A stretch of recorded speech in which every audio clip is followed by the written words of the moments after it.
আজকে 35 দিন আওয়ামী লীগ নাই, একটা মুরগির খোপ তারা পায় নাই যেখানে তারা বলবে যে আমরা আওয়ামী লীগ চালাবো। এবার চিন্তা করেন, এটা হার না, এটা পতন, এটা আল্লাহর তরফ থেকে আসছে। আজকে আসলে ওরকম রাজনৈতিক বক্তব্য দেওয়ার দিনও না, সুযোগ নাই। আমি কিছু কথা না বললেই না। 1991 সালে যখন এরশাদ সরকারের পতন হয়েছে, তার 2 দিনের মাথায় তৎকালীন শীর্ষ নেতা মিজানুর রহমান চৌধুরী সাহেব তার বাড়িতে জাতীয় পার্টি অফিস খুলেছিলেন। 1/11-এর সময় আমরা দেখেছি যখন দেশ নেত্রী খালেদা জিয়াকে ধরে নিয়ে যায় এবং আওয়ামী লীগের সভানেত্রীকে ধরে নিয়ে যায়, তখন খন্দকার দেলোয়ার সাহেব সেই ন্যায় ভবনে বিএনপির দায়িত্ব নিয়েছিল, আর জিল্লুর রহমান সাহেব নিয়েছিল আইবি কম্পোর্টে।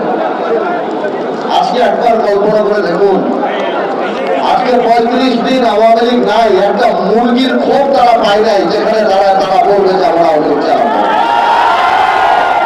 এবার চিন্তা করেন, এটা হার না, এটা পতন, এটা আল্লাহর তরফ থেকে আসছে।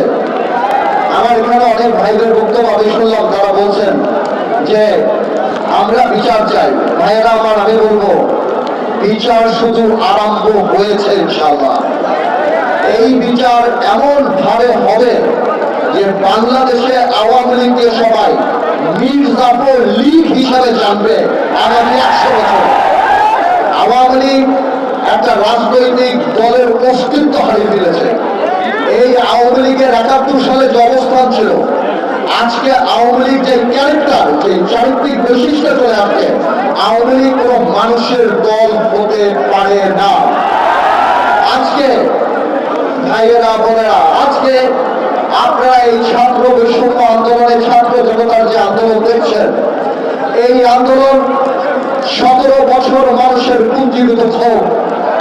এই আন্দোলন এমন এক পিতার আন্দোলন যে লজ্জায় তার পরিবারের সাথে ভাত খেতে বসে নাই, কারণ সে বাজার করতে পারে না। এই আন্দোলন সেই আন্দোলন যারা শেয়ার মার্কেটের সর্বস্ব হারিয়ে সুইসাইড করেছে, আত্মহত্যা করেছে।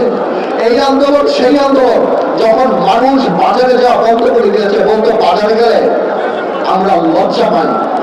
এই আন্দোলন গত 17 বছরে আমরা জেল খেলেছি, আমাদের বিএনপির সচিবরা জেল খেলেছে। আজকে খালেদা জিয়ার মতো একটা নেত্রীকে কিভাবে বাড়ি থেকে বের করে এনে অপমান করার জন্য 2 কোটি টাকার জন্য জেল খাটিয়েছে। তারেক রহমানের স্ত্রী, তারেক রহমানের পরিবার সহ সবাইকে এই সরকার, গত সরকার, আওয়ামী দুঃশাসনের সরকার 2টা মাত্র থিওরিতে বিশ্বাস করে। এক হলো শত্রু, এক হলো ষড়যন্ত্র। ওনাদের বিরুদ্ধে কথা বললে আমরা শত্রু, ওনাদের বিরুদ্ধে আলাপ করলে আমরা ষড়যন্ত্র করি। এই 17 বছরে তারা এই কাজ করে করে মানুষের মনের মধ্যে থেকে জায়গা এমন ভাবে তাদের চলে গিয়েছে যে তারা তো পুলিশ দিয়ে খালেদা জিয়ার বাড়ি খালি করেছিল।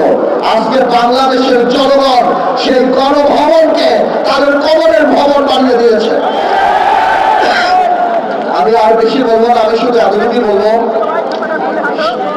যারা শহীদ হয়েছেন, যারা আহত হয়েছেন, 17 বছরে যারা আহত হয়েছেন, আমার মনে হয় সরকারের পাশাপাশি একটা এই বৈষম্য বিরোধী আন্দোলনে যারা ছিল তাদের একটা লিয়াজত কমিটি আমাদের দলদের মাঝখানে করে দেওয়া উচিত।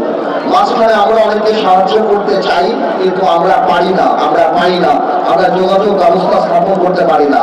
আমি মনে করবো নিবন্ধিত রাজনৈতিক দল বা যারা কিংবা এই স্বৈর শাসনের পানি পা নিয়ে দালালির খাতায় নাম লিখে নেই, এই গণতান্ত্রিক আন্দোলনে জনগণের সাথে ছিল, আমি অনুরোধ করব, আমি আপনাদেরকে আশ্বাস দিচ্ছি, আমি বলে যাচ্ছি ইনশাআল্লাহ আমরা সবাই মিলে যদি লিয়াজত কমিটি করি, আমরা এই প্রাইভেট সেক্টর থেকে ওনাদের যথেষ্ট যেই ক্ষতি ওনাদের হয়েছে ওটা তো আমরা পোষণ করতে পারবো না। কিন্তু আমি সবসময় বলি, ইমোশন তো ভালো, তবে পুনর্বাসন ইমোশনের চেয়ে বেশি ভালো। আমি আমার বক্তব্য শেষ করার আগে একটা কথা বলি, এই বিজয় আমাদের সবার বিজয়। আমরা জানি কোনো কারণে এই শহীদদের আর যারা আত্মহত্যা করেছে তাদের রক্তের সাথে বেইমানি না করি। সামনের বাংলাদেশে আমরা যদি আল্লাহকে ভয় পাই, ক্ষমতাকে দায়িত্ব হিসেবে দেখি এবং এই রক্তের যথাযথ সম্মান দিতে পারি। আল্লাহ হাফেজ, আপনারা সবাই ভালো থাকবেন।